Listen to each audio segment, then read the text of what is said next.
Assalamualaikum warahmatullahi wabarakatuh. Selamat datang kembali di Ariana Official. Gimana kabarnya kawan-kawan semuanya? Semoga sehat selalu di perantauan. Amin. Nah, membahas semuanya, kali ini kita bakal membahas kasus lokal yang sedang beredar.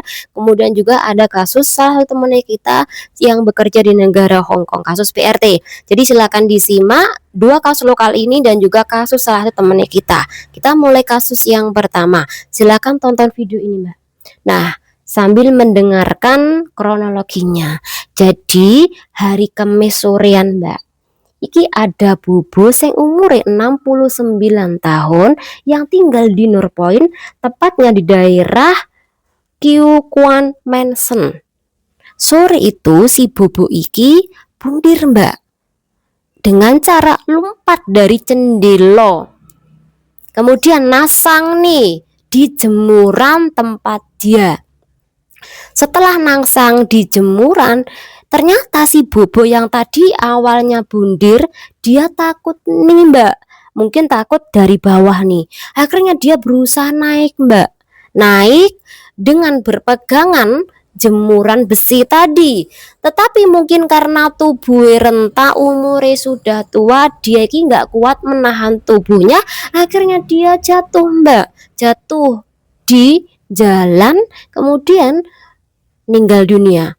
Ada orang yang memvideo kemudian juga melaporkan pihak ambulan, tetapi naas sebelum bantuan datang iki sudah terlanjur jatuh tadi, Mbak, meninggal dunia.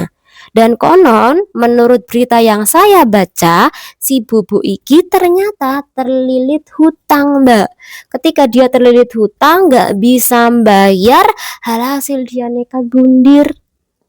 Beda sama orang kita, kalau terlilit hutang tapi nggak tahu diri, kabur, malah ada nih jadi setan yang dimana dia lebih garang daripada orang yang ngutangi.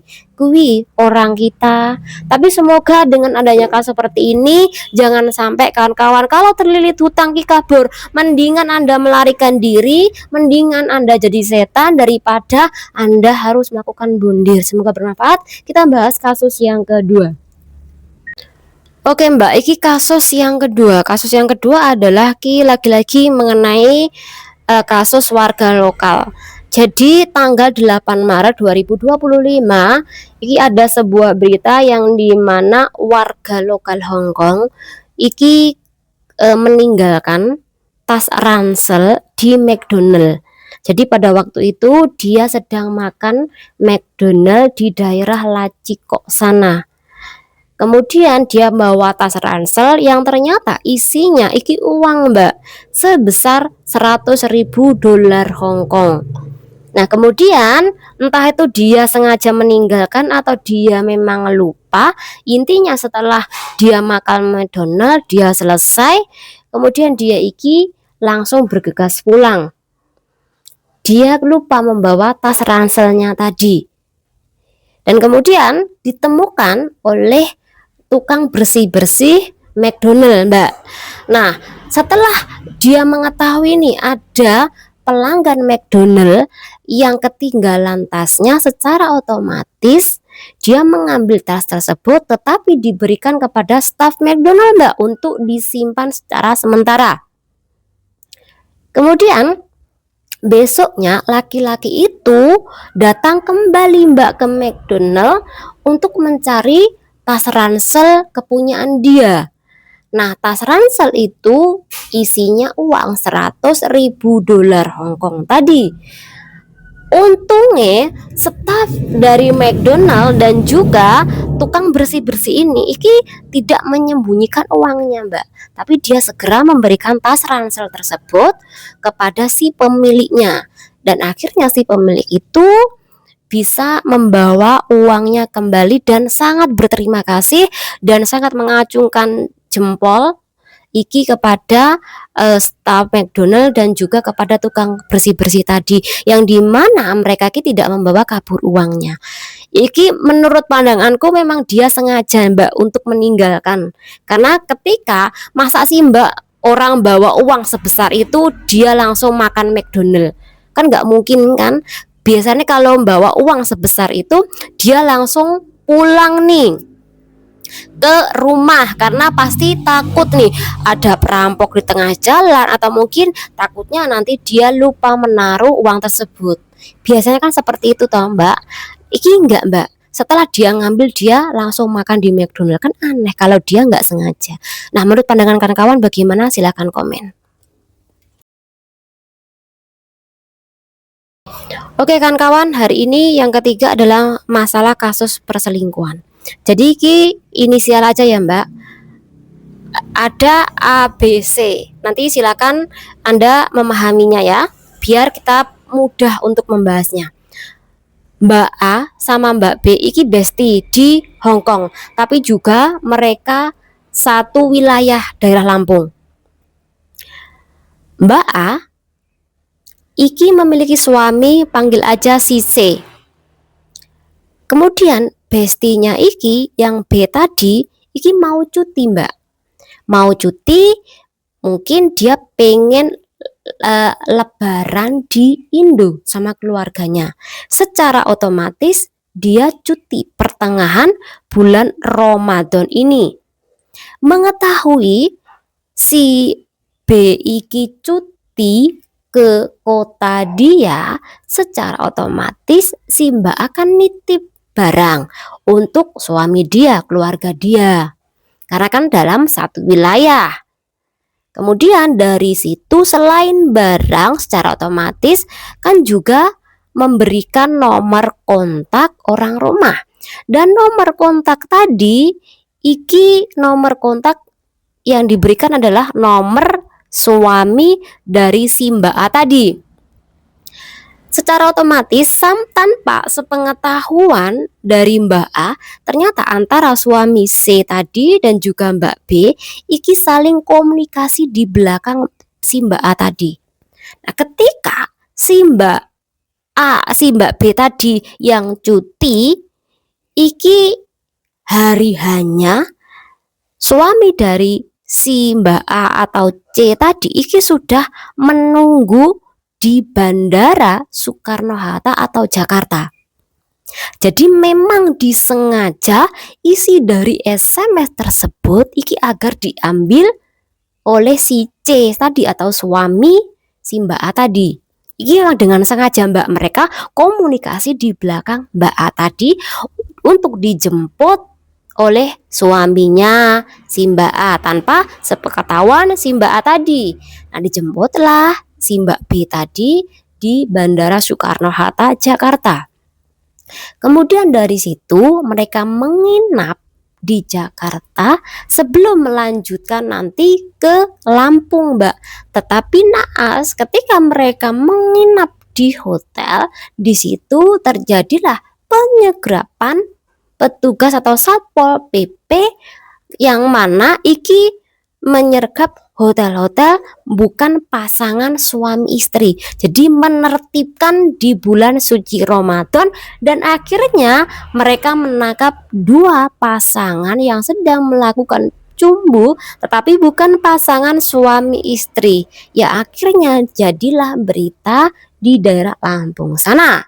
Nah, kemudian di situ didengar oleh si Mbak A kalau sahabat karibnya sama suaminya iki tertangkap basah di sebuah hotel kan kawan.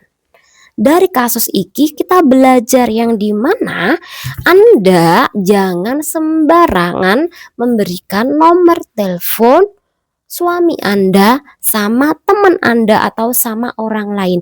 Bahkan jangankan nomor telepon, nomor akun Facebook atau TikTok suami Anda itu jangan Anda sebarkan kepada teman Anda atau orang lain kan kawan. Karena dari situlah mulai yang namanya perselingkuhan.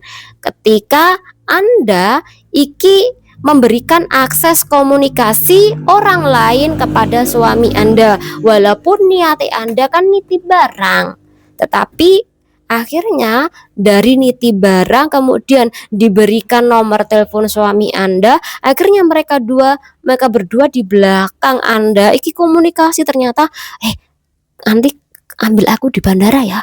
Oke. Kemudian iki tadi nyaman. Dari nyaman itulah akhirnya mereka mulai selingkuh, dan akhirnya ketemu, itulah mereka duel di ranjang amit-amit jabang bayi. Halah mbak suamimu ki lho sing doyan karo bestimu, ibarate mbok masih ya si bestimu kuwi iki ngerayu dia, tapi kalau suamimu dasare setia, kalau suamimu sadar diri, kalau sudah memiliki istri, yang bakal dia kencani adalah bestimu, nggak mungkin dia mau dan nggak mungkin dia geragas. Intine suamimu kuwi yang harus disalahkan pertama kali, dan kemudian baru bestimu, karena bestimu kuwi harusnya menjadi amanah, mau kirim barang, mau nitip barang, tapi malah tidak hanya membawa barangmu saja, tapi juga membawa suamimu. Bahkan mereka kuis nggak hanya melakukan di hotel deket Bandara Jakarta, tapi juga hotel di Lampung. Nah, di hotel Lampung itu selama 2 hari 3 hari mereka melakukan, dan akhirnya mereka keciduk oleh patroli atau Satpol PP, petugas kepolisian, dan itu keciduk bersama 21 pasangan lainnya, dan itu bukan suami istri. Jadi intinya salahkan dulu suamimu, kenapa kok ngraga sama bestimu sebelum Anda kui menyalahkan bestimu. Ini seperti itu. Buat kawan-kawan semuanya, hati-hati kalau nitip barang kepada temenmu. Kalau Anda mau nitip barang, tolong sekali lagi kasihkan nomor ibumu, atau mungkin anakmu, atau mungkin kasihkan nomor adikmu untuk alat komunikasi ke temenmu ketika kamu nitip barang. Jangan sampai kamu berikan nomor telepon suamimu ke temenmu, takutnya seperti ini mbak, kejadian Anda ketikung. Dan iki mereka melakukan di bulan suci Ramadan. Intinya mereka berdua iki nggak takut dosa, bahkan selingkuh pun mereka nggak takut dosa. Di bulan suci mereka melakukan juga nggak takut dosa. Intinya dua-duanya iki sama-sama salah, sama-sama tertutup imane ya mbak ya. Semoga sampean bisa mendapatkan ganti yang lebih baik lagi. Nah, buat mbak-mbak semuanya, hati-hati kalau kirim barang, nitip barang lah ke temen Anda. Lek perlu sampean nggak usah nitip. Makanya aku sejak dulu kui nggak mau mbak dititipi barang sama temanku, apalagi yang ngambil kui suaminya. Aku nggak mau nih suaminya kui nge-save nomorku, kemudian basa-basi SMS, atau suami temanku kui datang ke rumahku untuk ngambil barang. Aku nggak suka sekali. Jadi waktu itu ketika mereka nitip barang ke aku dan iki yang ngambil suaminya, aku udah nggak mau mbak, aku tolak tegas. Walaupun memang aku nggak seperti itu, tapi yang namanya kita nggak tahu ke depannya bagaimana, kan lebih baik dihindari dan mencegah daripada terjadi sesuatu. Semoga bermanfaat. Jangan diri. Wassalamualaikum warahmatullahi wabarakatuh. Bye.